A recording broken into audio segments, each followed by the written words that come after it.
All right, let's get started. Hello, everyone. Welcome to the MIT Mobility Forum, hosted by the MIT Mobility Initiative. I'm Jinhua Zhao, Professor of Cities and Transportation at MIT. Today, I'm really excited to have Madam Polly Trottenberg, Deputy Secretary of U.S. Department of Transportation, join us today to really discuss how the federal fundings and programs are transforming cities and urban transportation.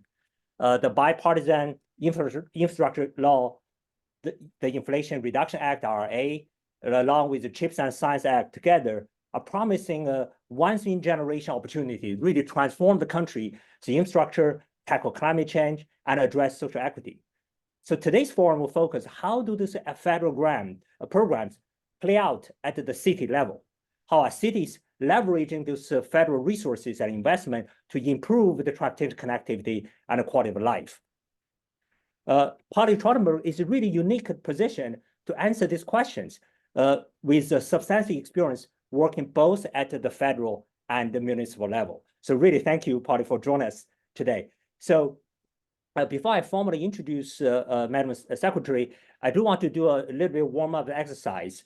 So I invite the audience in the chat to type in your organization, your location, your city and states or country, and a local time. So we know a little bit about the background of the audience here. So I would say MIT, Cambridge, MA, 12, no.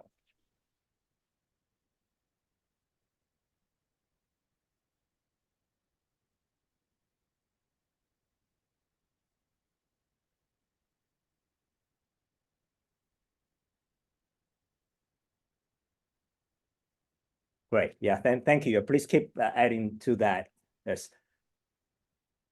Good. So let me reiterate a norm of this forum, which is we encourage every participant, every audience here to participate actively by contributing one idea, either as a comment to Madam Secretary's presentation or a question to her. Specifically, if you can talk about your city, any program receiving the federal support, you can describe that, or you hope for federal support from your city, etc. That will add some context to the discussion today, right? So let me do two quick things. One is a quick poll among the audience to get a flavor of the audience today. So what's your role in government, either federal, state, municipal level, or international level? Coming from industry or business, coming from NGO, or coming from as a researcher, educator, or student, or others? I have about 40 people participating now. I'll give a few more seconds before I close it. All right, so I have 166 people participated. Let me close and share the result. But I hope you can see that about 40% on the government side, 22% industry, 32% research educator, 2% NGO, 5% others. Great, thanks. Yeah. So let me ask the next one, a quick thing on the your engagement in the three acts that I mentioned, the Bipartisan Infrastructure Law, the IRA, the CHIPS and Science Act. Either you're actively involved in designing, negotiating, implementing, doing research or practice with respect to any of the three laws, or you're benefiting from this act, either personally or professionally. Yeah, or you're just curious in this.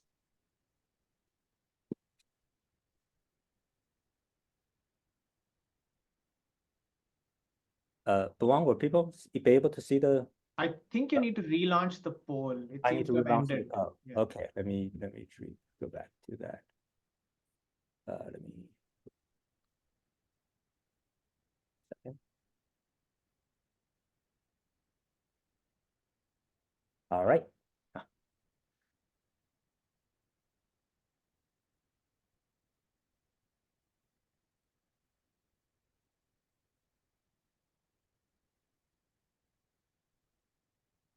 All right, I'll give 3 more seconds.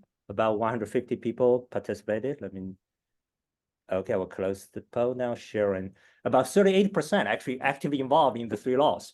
23 are benefiting from, and 40% are curious. Madam Secretary, hopefully that's a useful content for you to prepare the remark.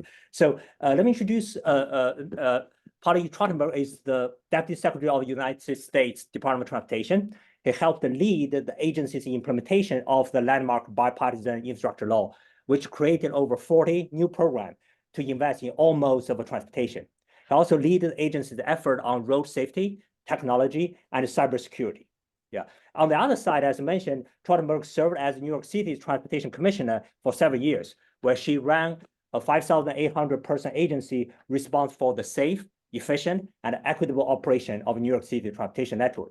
In New York City, she helped even implement the landmark Vision Zero program, the first in the nation, taking a comprehensive and multidisciplinary approach to significantly reduce traffic fatality and injury. Hopefully, we'll hear a bit more about that as well. She also led the NYC DOT through the COVID-19 response and recovery, prioritizing transforming the city streets to promote the livability, sustainable transportation, and economic recovery. Without further ado, let me pass the forum to Madam Secretary, please. Thanks so much, Jinhua. And wow, this is quite a distinguished group here. My former colleague from the de Blasio administration, Deputy Mayor Thompson, so many incredible transportation leaders up there in Massachusetts, Fred Salvucci, Jim Alisi, I see Dick Mudge. So thank you. I know there's a very knowledgeable and distinguished group. I will try and run through some remarks about what is happening in the Biden administration, but really particularly look forward to questions and discussions. And it is great to be here on behalf of the Biden administration, Secretary Buttigieg, to talk about a topic which I think is, a lot of you know, near and dear to my heart, urban transportation.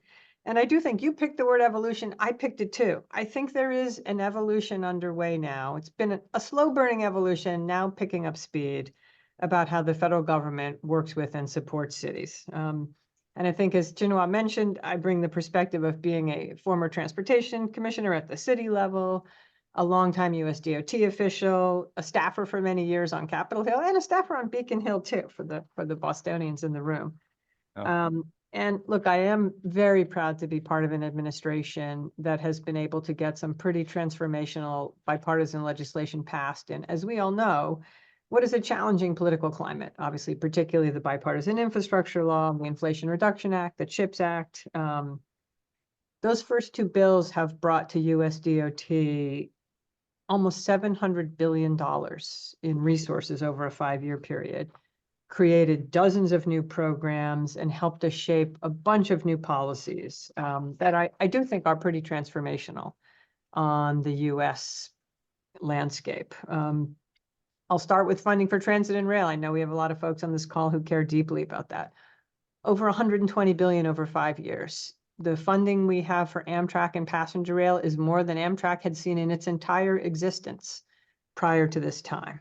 And I think another thing I want to make sure I spend time on, hundreds of billions of dollars flowing through discretionary grant programs instead of the traditional formula funds. I think, as probably a lot of folks in this audience know, for now about 70 years, the great bulk of federal transportation dollars have flowed via highway formulas and some degree transit formulas to state DOTs. And look, it built out an interstate system, and obviously that has brought mobility and economic growth to our country. But I think we all know it did a lot of damage, particularly in urban cores. And it also has meant over many decades, at least what I think is dramatic underinvestment in rail and transit, and in active modes of transportation like walking and biking. And it has left, I think, a lot of local and community voices out of the discussion and not at the table. Some of you on this call may know I started my Capitol Hill career working for Senator Daniel Patrick Moynihan, who was one of the great prescient thinkers on cities and on transportation. And he, even back in 1960, wrote a famous article, you know, really questioning the wisdom of how we were building out the interstate system without a thought for urban planning, without a thought for transit investments. He sort of described it as something kind of lunatic.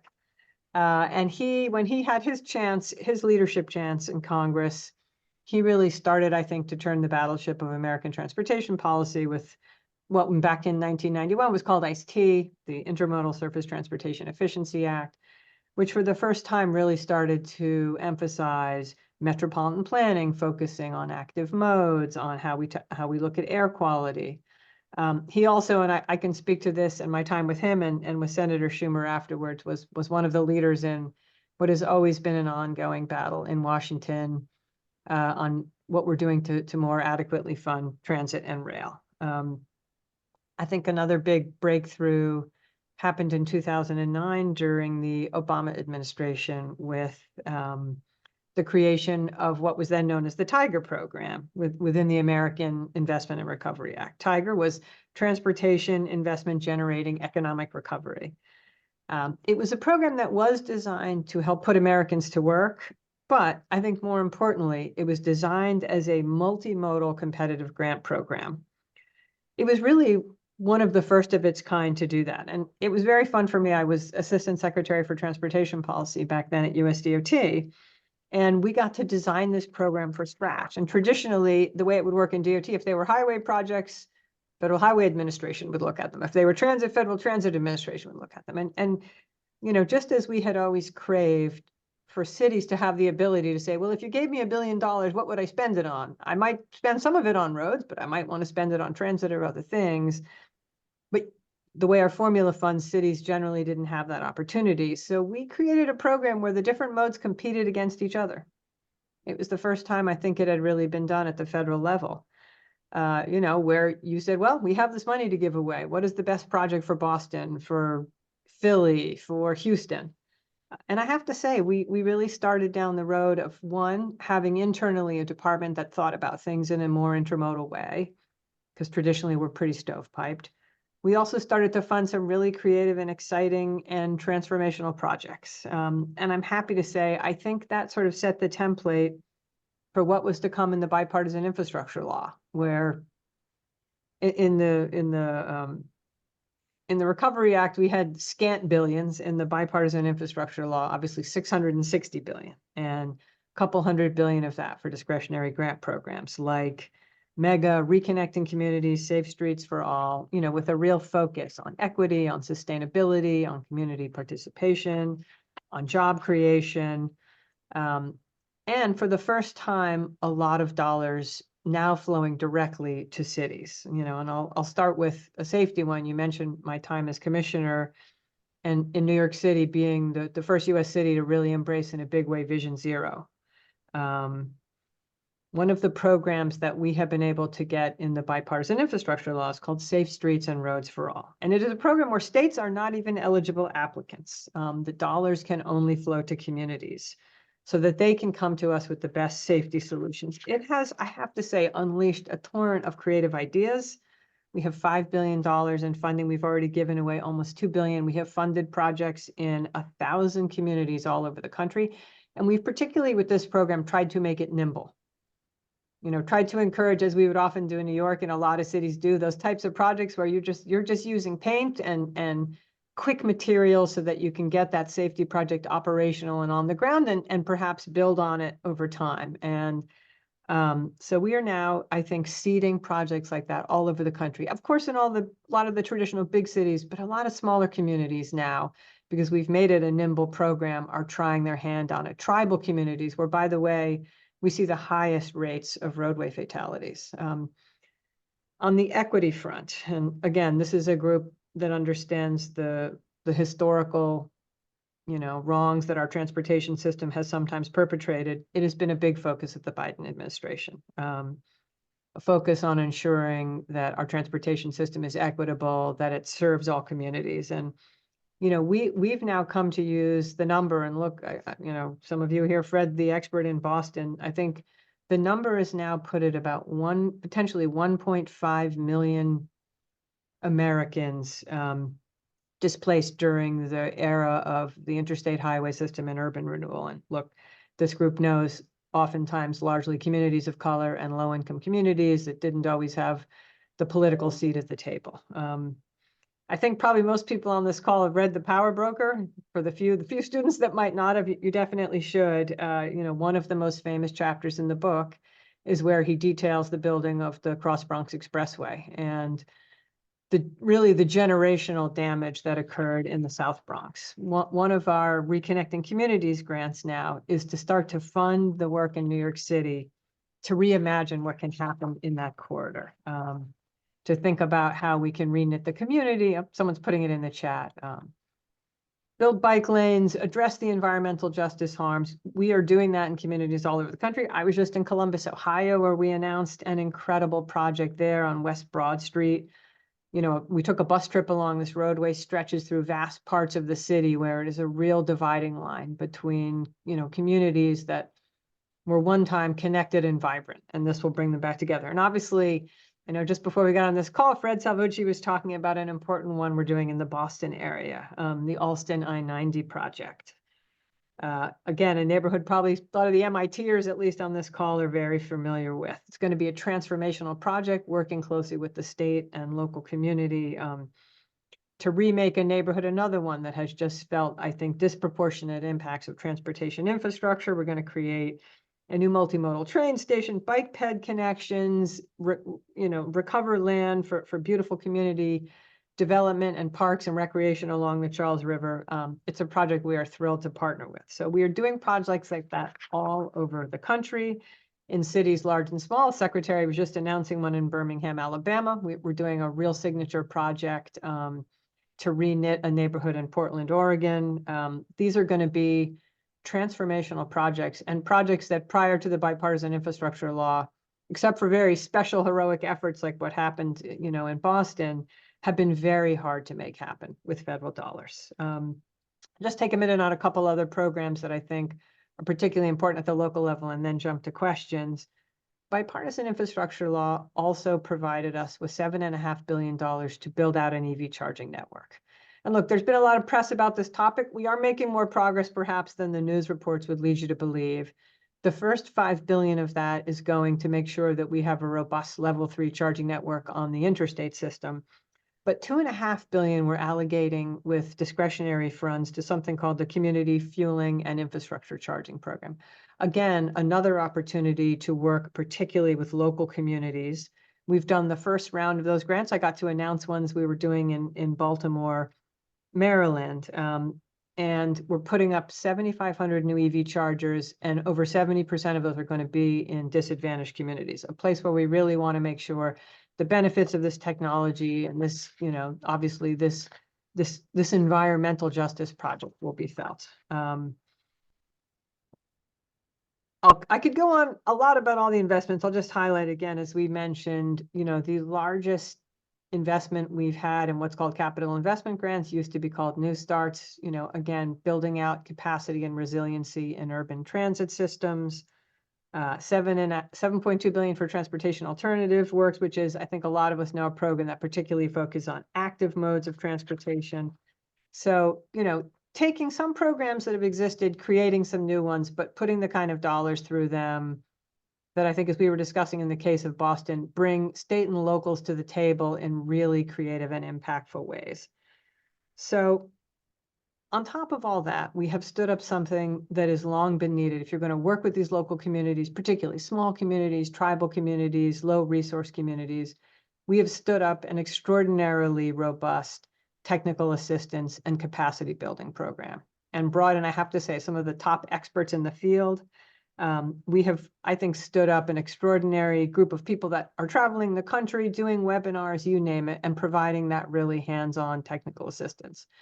We are also focusing administration-wide and how we can continue to make the process of competing for and then doing project delivery easier and more obtainable, particularly for smaller communities. It's something Secretary Buttigieg has really declared as one of his priorities for year 4 of this administration. And I think we are making some real progress there. We are bringing communities to the table that never previously dreamed of being able to access federal funds. But I'll just close by saying, obviously, we're also starting to think about the future. This bill is a 5-year bill. We're in year 3. Experts are already starting to think in their heads about what will the next iteration of federal transportation legislation work on? How can we showcase, particularly, I think, the success we're having in cities, in equity communities, how we're tackling climate change? How do we tell that story? And we're lucky we have a secretary who's particularly good at telling that story. And how do we work with all of you on this call? I know we have got academics, policymakers, planners, community leaders, some of the best in this field. How do we make sure we're working with all you to highlight our successes, to continue to iterate and get parts of our, programs to work even better? We look forward to the partnership we have with this incredible community. Uncle Sam is getting to have a big role in what American transportation policy looks like right now, but we're just one piece of, obviously, this big ecosystem of incredible experts and practitioners. So with that, thank you. Would love to jump into the discussion. Wonderful. Thank you so much, Madam Secretary. So you touched on several important points on the funding, the safety, electric vehicle. I also hope we can touch a little bit on the public transit, labor force training, geopolitics, et cetera, right? So let me start with the funding. A main change is the transition from this pure, mostly formula-based funding to this competitive discretionary funding, right? For that, I have two specific questions. One is to apply for the funding indeed requires knowledge, requires experience, right? You mentioned many of the small cities, they may or may not have the skill or staff. They may not even have a department of transportation, right? How do we help them expressly, proactive to help those cities? The second one is more specifically for cities in, say, Alabama or other often anti-public transit states. Let's say Birmingham, if I'm a city, I'm interested in getting the federal transportation resources, but my state may or may not be supporting me. So how do you help with those communities there, right? So I noted that you were in Birmingham actually just 2 weeks ago or something. Please share with us your effort on this. Yeah, no, I was in Columbus while the secretary was in Birmingham, but those are great questions. And I think you heard me, I sort of started to talk about how we have stood up. And look, I am not often one to point people to a web page, but go look at the DOT Navigator page if you're interested. I am pretty proud of it. We have spent a lot of time trying to put information online in a digestible, as plain English format as we possibly can. We have an enormous, oh, thank you, everyone's putting it in the chat, an enormous library of webinars and information. And one thing that I think is really useful for communities actually large and small, which is the checklist of, is it right for you to go for federal funds? And some things to think about, because we are doing a lot to try and make it easier for small communities. But I do sometimes want to be a bit of a reality check and say, taking federal dollars does come with strings. It comes with auditing requirements and a lot of other things. And so, you know, as a community, you have to be able to, we want to help you and hold your hand and get you every step of the way. And particularly, I'll tell you, tribal communities in some ways are the most under-resourced in this country. And we have a whole separate effort with tribal communities. And in some places in our programs, we can waive local matches and do other things.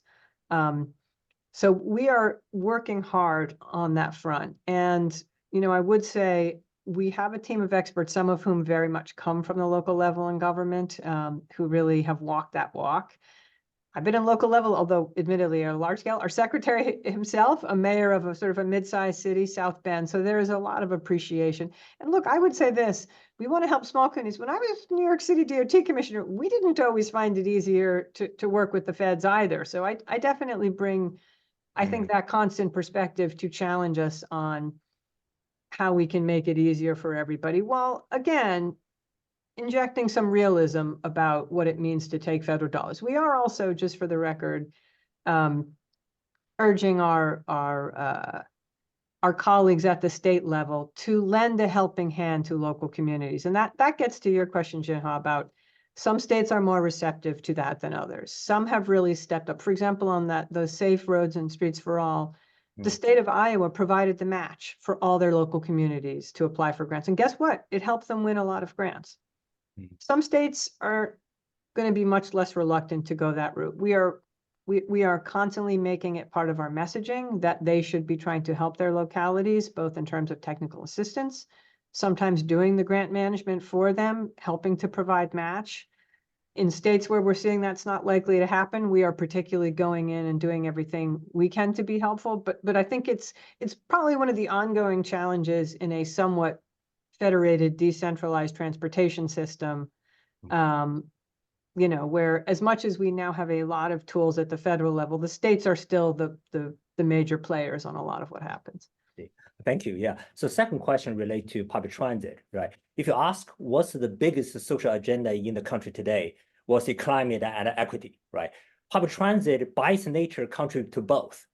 However, many in the country, many transit industry in the country are in a very difficult situation there, right? So maybe I have two questions on that. One is many of them talk about this fiscal cliff. Probably except New York, all other major agencies have some difficulty on this, right? So from one side, the BIL providing up to $108 billion for public transportation, but is that mostly capital funding here, right? Is it possible for the federal government to really contribute in the operation budget there? That's kind of one major question. Maybe I'll pause here for you to respond to that first. Yeah, I mean, this is a huge question and one that has been part of the federal transportation debate, I don't know, since I got in this business and before that. I'm as you correctly pointed out, Jenna, I mean, there were a bunch of transit systems that coming out of COVID, obviously during COVID, the federal government, to its credit, really stepped up and provided the lost operating dollars to systems all over the country, large and small. And it's interesting, some of the smaller ones have wound up with dollars to keep them floating for several more years, but you're right, some of the big urban ones, definitely not. That said, to the credit, and we have been trying at the federal level, we've been, for example, proposed in our our administration budgets to allow the major transit systems to temporarily use some of their capital dollars for operating. Congress has not seen fit to adopt that. But I do have to give credit to New York and other cities, California too, that have stepped up at the local level to address their fiscal gaps. We're still looking here in Washington. I know up in Boston, New Jersey Transit, the problem has not been solved. And, we are continuing, I think, to talk to our partners on Capitol Hill about potential solutions. Mm. We are also at the same time, it is right, giving out a lot of capital dollars for system expansion, for bus fleets, particularly low and no emission bus fleets. Mm.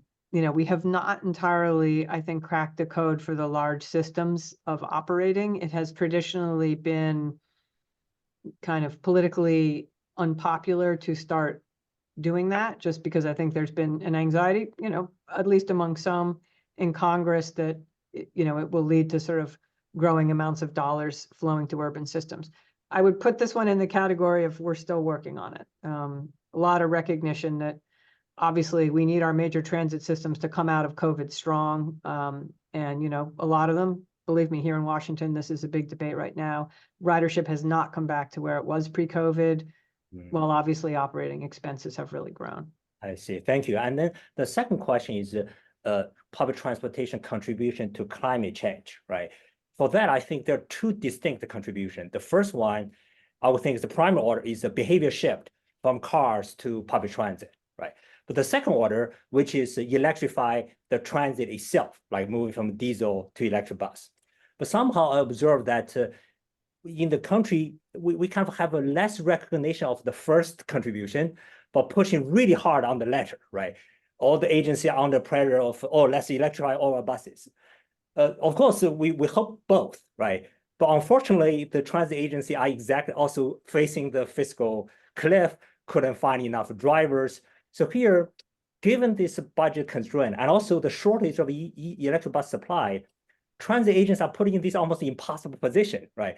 We need to maintain the level of service, frequent and reliable, at the same time, electrify our vehicles at the while there's not much supply available there. So how can we help kind of really try to, first of all, clarify the situation here? All right, you MIT professors ask very complicated questions. Let me jump in before you add more parenthetical phrases to that one. You are definitely right that I think American transportation policy has been, on the environmental front, sort of technology focused, and, traditionally kind of less about mode shift, particularly in transit. I think with the Bipartisan Infrastructure Law, we're getting to do some of all. Again, we have just basic transit formula dollars, capital expansion dollars, and yes, dollars for electrifying your bus fleet. But again, that's an option. That's an option you can choose or not. You are also, Jinhua, in that we are facing certainly labor shortages and a real challenge in the procurement times on electric buses in this country. So yes, supply chain is a challenge here. And I agree with you that transit agencies are being asked to do it all. I think what we are trying to do, at least, is bring some of that is coming from the local level, though. It's not, we're not mandating these things are happening, but we are trying to provide the dollars where we can. We are trying to provide the choices where we can. Right. But, mode shift, I think in this country remains, a part of transportation policy that happens, that happens more from the incentive and the technological and investment front than sort of the aggressive policy front. And I see there are many exciting questions popping into the chat, so I hope we'll. That's right. Yeah. So maybe I will finish with mine and then invite Phil Thompson to add a few remarks, and also Fred, I would you to add a remark. Mostly on the labor force training, right? There seems to also across the board lack of truck drivers, lack of transit driver, even taxi driver, and also at the same time, not only training people towards the current industry, but also towards the new technology future, electric vehicle, autonomous vehicle, etc. Right? Share with us a little bit more on USDOT's effort in this regard. I mean, I am also proud to be part of an administration which, I think it's the most transit and rail friendly we've known. It's also the most labor friendly. And we have spent a lot of time thinking about those workforce questions, how we support and grow the workforce across a range of fields, in the transit space, in the trucking space, by the way, in the maritime space as well. How we embrace new technologies, but we think deeply about the labor implications of all. And it's funny, we just met this morning here at DOT. We have basically sort of a transportation innovation council that meets that I get to chair. And today we were discussing the implications of AI and what that's going to mean in our field, what that means on the labor front, on the civil rights front, on the privacy front. So I think probably like a lot of the experts on this call, we're grappling with a lot of these issues the same as you are. I will say we partner a lot with our friends at the Department of Labor, led by my fellow deputy, but now acting Secretary Julie Su, comes out of California. She's an extraordinary leader, and we are thinking deeply about the implications of these technologies, about how we get people into these fields. And once we get them into these fields, we make them jobs that you can raise a family on, that are sustainable, that people want to stay in these fields, and how we make sure, again, that our administration has a role in building, frankly, that workforce of the future that is diverse, that is, preferably from our point of view, unionized, and will sort of serve our industry's future needs. It's definitely an ongoing work at this moment. Great, thank you. Let me invite Phil to add a few remarks. Phil, please. I'm tempted to say the Biden administration would do well to have Polly and Julie Su do a lot more public speaking and appearances than some of the folks we see all the time. Well, aren't you kind? Well, I'm just excited to hear about all this great work that you're doing, Polly. And Liz Reynolds and I have been working with Birmingham for a while. So, An exciting project. It's exciting, and the city so needs it. There's no public transit there for 50 years. I don't think people outside of the region even realize that there are cities like this that actually have no public transit. So this is exciting. And my other issue is I've noticed in New York that the population is aging, it's getting older, and most of the New York subway system is inaccessible for people with disabilities or older people. And so I always think, we need to some way of getting more capital dollars in to address this issue. We have it. Okay.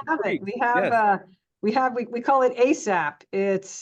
I think it's Accessible Station something program. I apologize, I can't remember the acronym, and I think it's $7.5 billion. And New York is good. It's the legacy subway systems, New York, Boston, Chicago, that are so hard to retrofit. I experienced this in New York as commissioner. I remember dealing with some of the elevated subway stations, and we were responsible for the street below, and it'd be this tiny little stair squished in the middle of a 4-lane highway, and it was very hard to do the engineering to make them accessible. We are now putting billions of dollars on the table to start to finish what we needed to start with the Americans with Disabilities Act, which is provide full accessibility for people with disabilities on all our public transportation systems. I think there has been a lot of political will and a lot of dollars spent, but truthfully, it needed more dollars. We're asking the very transit systems in cities that are often, as was just asked, struggling to get the operating and capital dollars they need to do this. So we are bringing capital dollars to the table. And I think this program as I mentioned at the end of March, we'll see which programs will survive, the next reauthorization, but I think this one will. It's so important. Thank you. Yeah. Fred? And thanks for your work on Birmingham.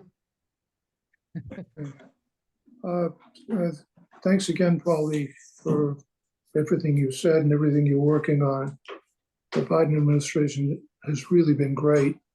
But let me say a few words in favor of conditionalities and federal strings, because at least when there are Democrats, real Democrats in charge, those strings are helpful.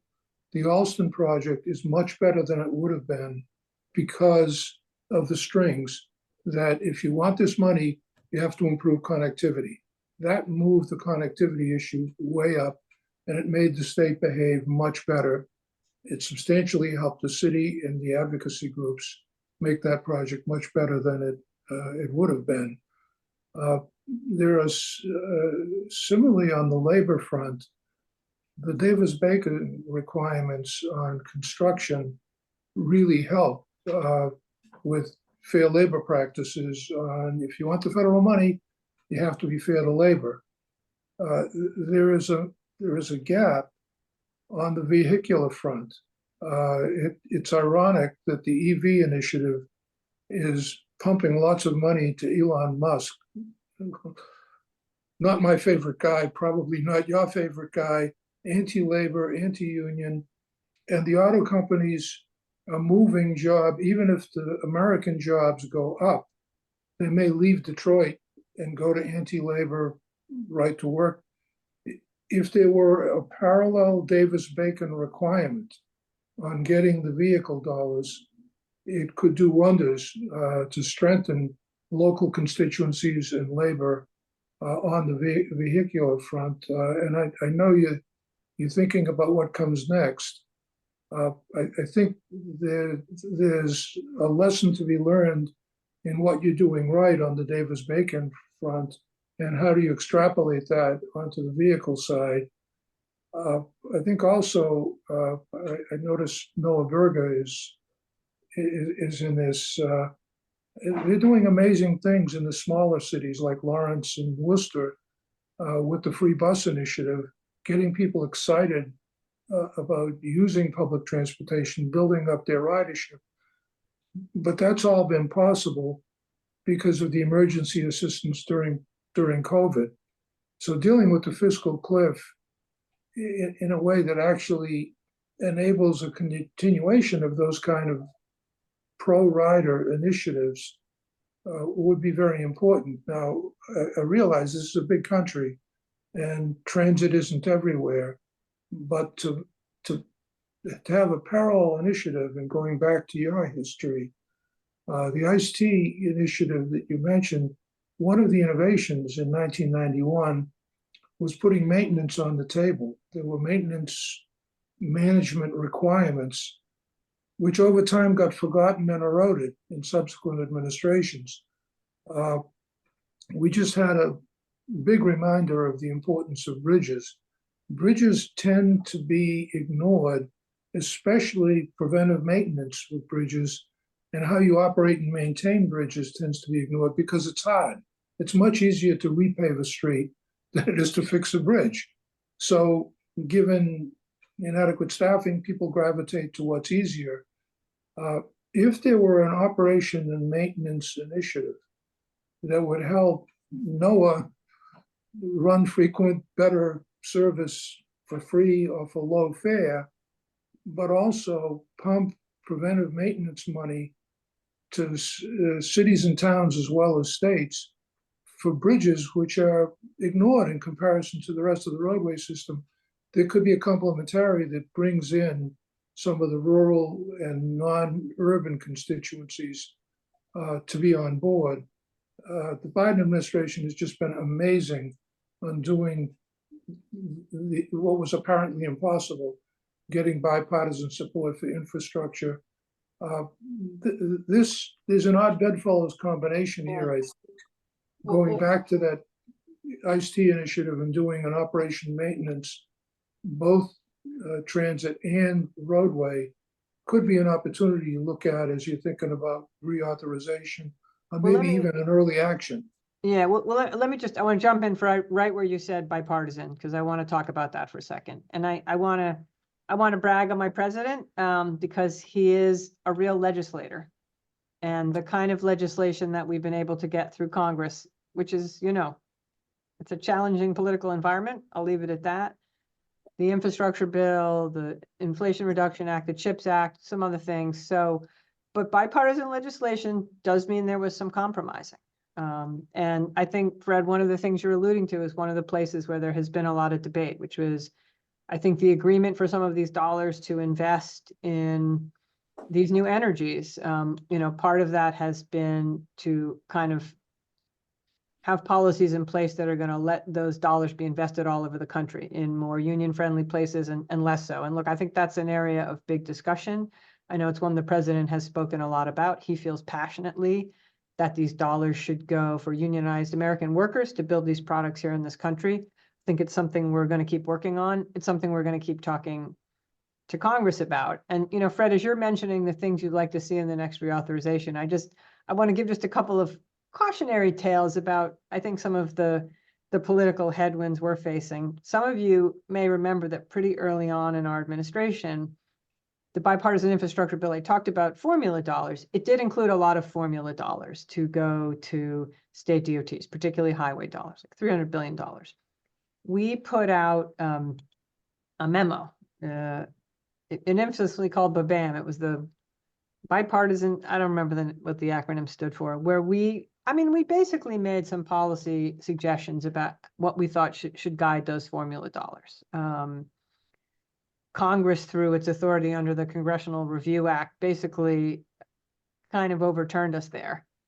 You may see we also just put out guidance for departments of transportation to start counting greenhouse gas emissions and setting reduction targets. There we have lost twice in court, and Congress is also potentially looking to overturn our actions. So, there are things we can do on the policy front, but there are places where we need to work with Congress, and that is going to be bipartisan. So I think, Fred, all the things that are on your agenda are definitely on our agenda. And I do think our White House is a very skilled political team. And part of, I think, what's going to make the case on some of these things, better transit investments in local communities, continued investment in bridges, which is probably the most nonpartisan issue in the transportation world, is showing we're getting good results on the ground. And that's, again, why I think for our secretary, we've declared year 4 year of project delivery. We want to show people, if you entrust us with these dollars, we're going to improve communities. We're going to improve people's lives. Great. Yeah, I want to make sure the last 15 minutes for the audience question answer, invite John to correct that. John, please. Polly, we had a very active chat, and I know, my brain was splitting trying to look at both. So we will send you the file. It's actually, many of our participants love to just reflect on the questions and the comments in the chat. But let me start out with a question from Liz Reynolds. So Liz asked, transportation authorities are necessarily risk averse. How do we encourage more innovation in procurement and contracting processes, technology adoption, et cetera? I love this question because it's about people and it's about culture. And so if you could reflect on your experience, both at the national level and the New York level, how do we strike that balance?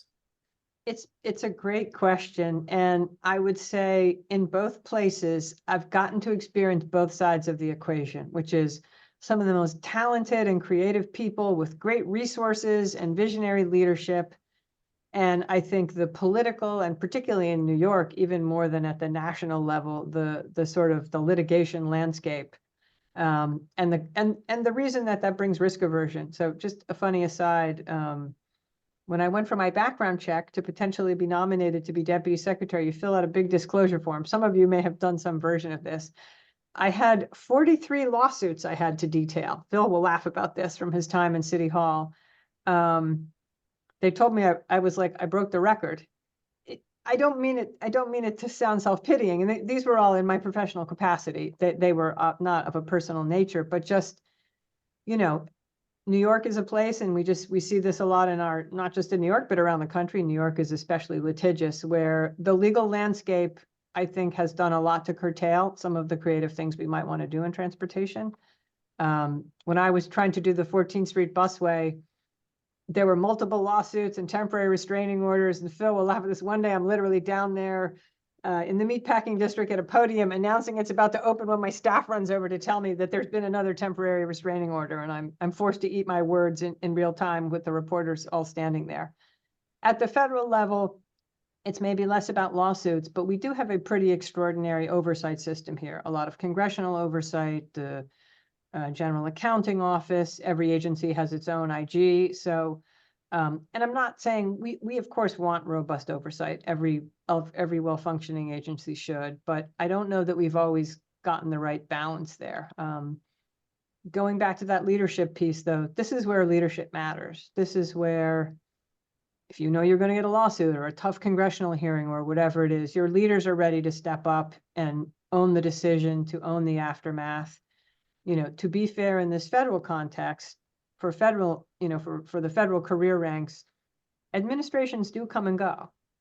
We are political appointees. We only last as long as our given, you know, obviously our given presidential leadership does. So they also have, you know, if you think about some of our amazing career first, and let me tell you, USDOT has some of the most amazing, talented transportation professionals. Some of them have sort of managed to live through Bush 2, Obama, Trump, Biden. You know, they're nimble, but they're also sometimes careful because, you know, political winds can shift in this business. Indeed. You know, one of the stories that has stuck with me from New York City is Jeanette Sadik-Khan's story about how Times Square was transformed. Mm-hmm. You know, so if we think about what Times Square was 20 years ago, very car intensive, and what it is today, pedestrian intensive, and the way that that was achieved through like actually first painting the streets and making it a temporary measure. It seems like part of the innovation is in the process of innovating. Yes. You know, sell these things. Well, and I'll give a quick example just from my time when I, you know, following Jeanette during the pandemic.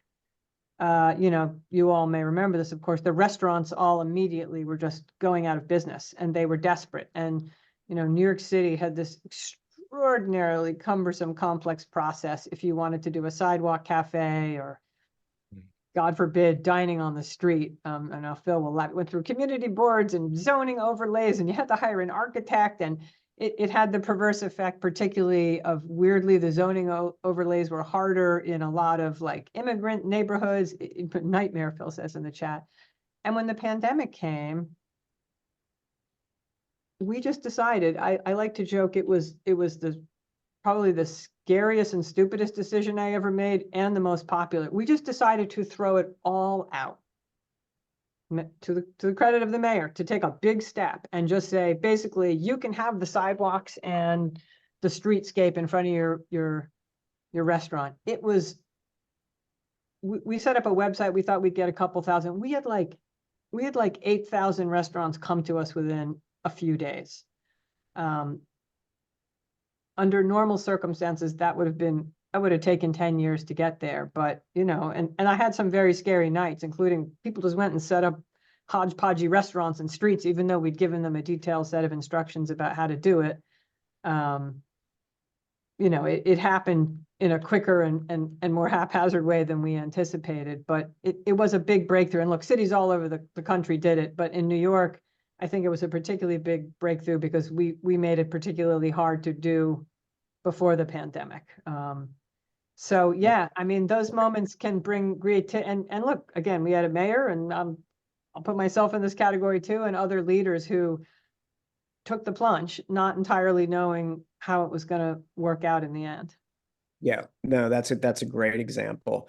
Okay, so Ben Pear asked a question.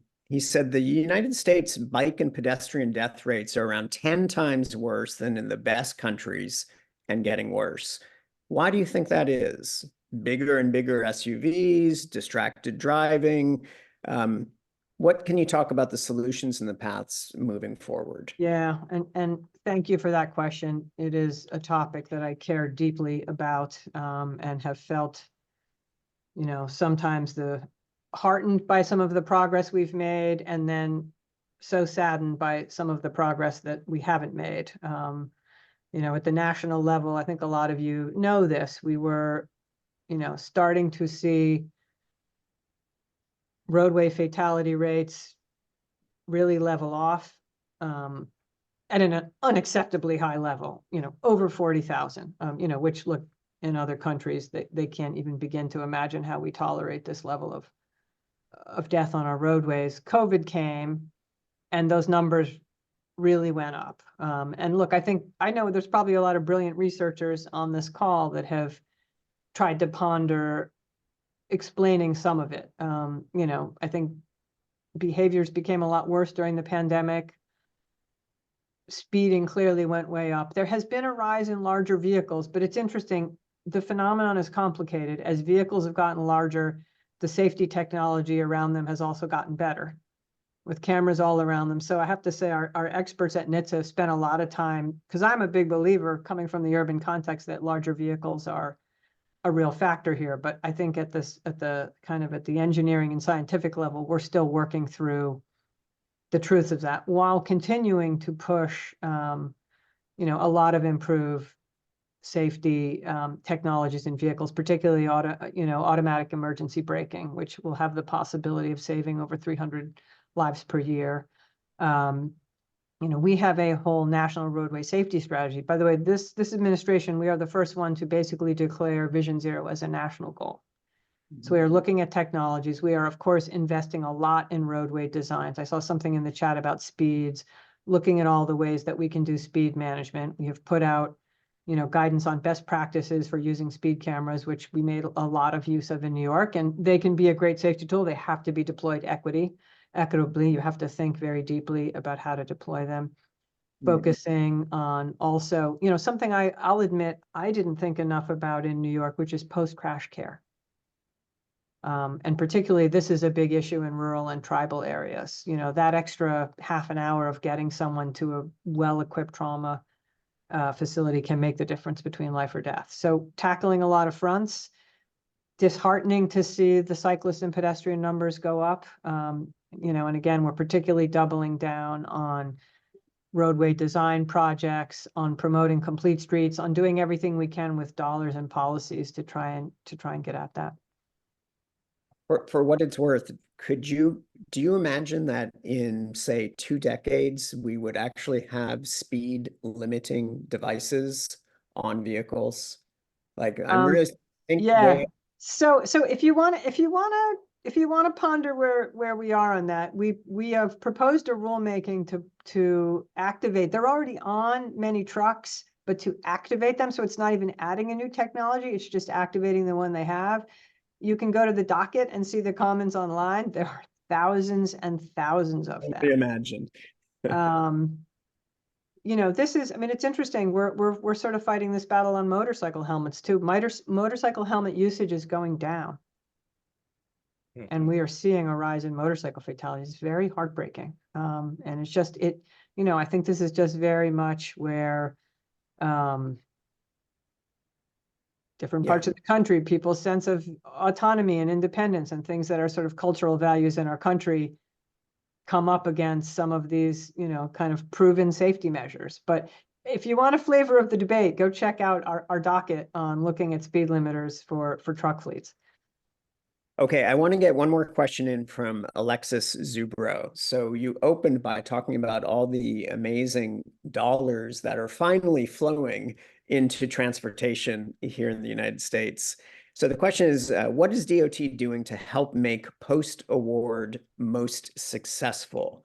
Are you collecting best practices, lessons learned so that multiple projects can learn from each other? And are you collecting data so that we can evaluate across projects what is most successful?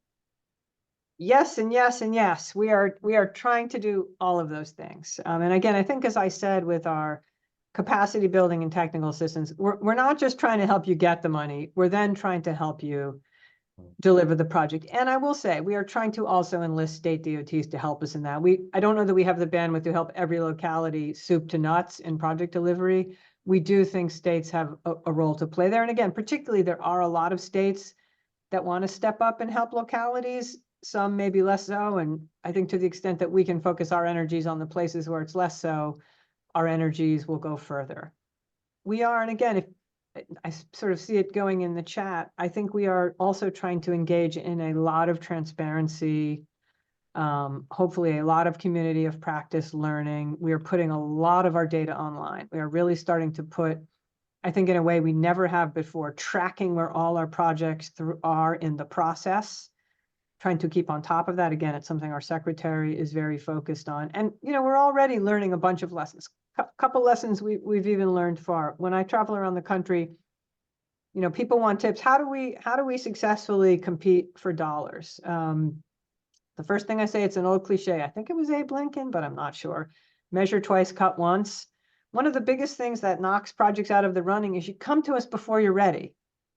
You haven't really gotten your stakeholders and your community engagement piece together. You haven't, if it's a larger project, you haven't done your environmental work. You don't really have, if you need a dollar match, it's not enough to say, well, my legislature will get it event, you know, sort of, we are trying to encourage before you put yourself through the gauntlet of the federal project, that you've taken the steps you need locally to get your project ready. And again, we have a whole checklist and folks to help you get there. But I think we're already learning that is a big determinant, not only if, by the way, whether you win the dollars, but whether you can deliver the project.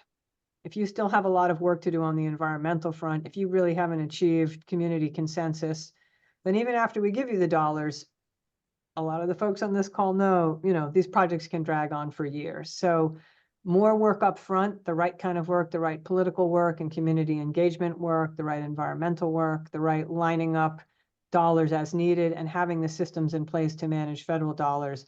Those are all real indicators of future success. And again, creating that community of practice. You mentioned creative things New York has done. I mean, I think it's been particularly fun with Safe Streets and Roads for All and Reconnecting Communities.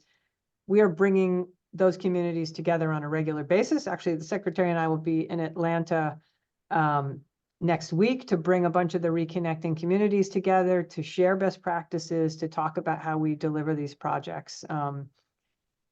But by the way, I think there's probably a lot of folks on this call that can also help us with that. We have the philanthropic community that's involved. Certainly Bloomberg Cities is a big player, but I bet a lot of you, perhaps in some of your convenings, can also help share the lessons that are learned and convene communities to help talk through what's worked, what's not worked.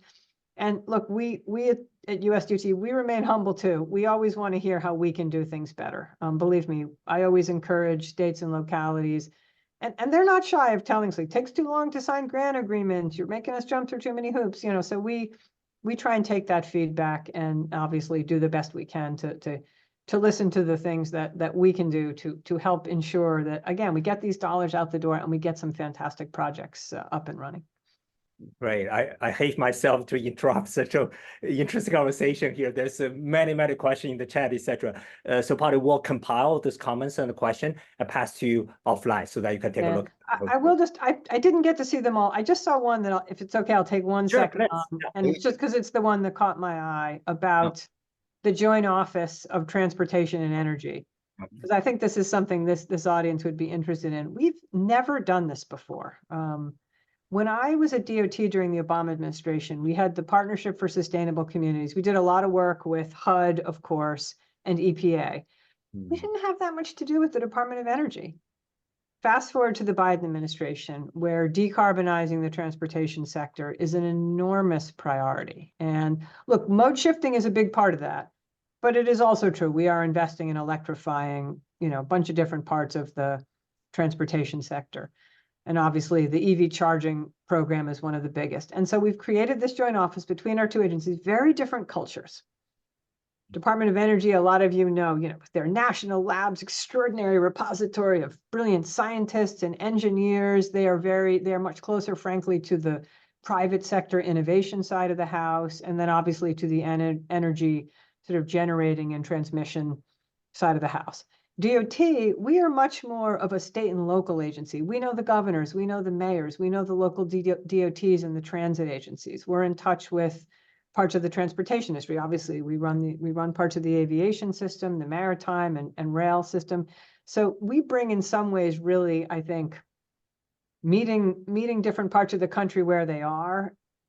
Department of Energy brings, I just think, sort of the beautiful scientific and technical expertise.